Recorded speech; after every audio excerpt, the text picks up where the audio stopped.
ഗൾഫിലെ ഡ്രൈവിങ്ങും നാട്ടിലെ ഡ്രൈവിങ്ങും. ഗൾഫിൽ കുറഞ്ഞ സമയം കൊണ്ട് കൂടുതൽ ദൂരം എങ്ങനെ ഓടിയെത്താമെന്ന് പല ആളുകളും ചോദിക്കാറുണ്ട്. അതിൻ്റെ ഒന്നാമത്തെ ഉദാഹരണമാണ് ഇപ്പോൾ ഇത്. എൻ്റെ വണ്ടി ഇപ്പോൾ 100 കിലോമീറ്റർ സ്പീഡിലാണ് പോയിക്കൊണ്ടിരിക്കുന്നത്. അതിൻ്റെ കാരണം ഈ ലോറികളൊക്കെ അവർ റൈറ്റ് സൈഡ് കീപ്പ് ചെയ്ത് പോകുന്നതുകൊണ്ടാണ്. ഒരു വണ്ടി പോലും അവർ സെൻറ്റർ കൂടെ അല്ലെങ്കിൽ ലെഫ്റ്റോ വലിയ ലോറികൾ പോകില്ല. പോകുന്നുണ്ടെങ്കിൽ തന്നെ ഇങ്ങനെ ചെറിയ മിനി ലോറികൾ മാത്രമാണ് സ്പീഡ് ട്രാക്കിൽ കയറി പോകുള്ളൂ. അവർ അത്യാവശ്യം സ്പീഡ് ഉണ്ടാവും. 100 കിലോമീറ്റർ സ്പീഡ് പോകുമ്പോൾ ഈ ഒരൊറ്റ ലോറി പോലും സെൻറ്റർ കൂടെയോ അല്ലെങ്കിൽ ഈ ഒന്നാമത്തെ ട്രാക്കിലൂടെയോ ഓടുന്നില്ല.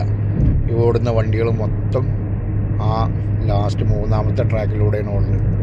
അതുകൊണ്ടാണ് ഗൾഫിൽ കുറഞ്ഞ സമയം കൊണ്ട് കൂടുതൽ ദൂരം വണ്ടികൾ ഓടിയെത്തുന്നത്.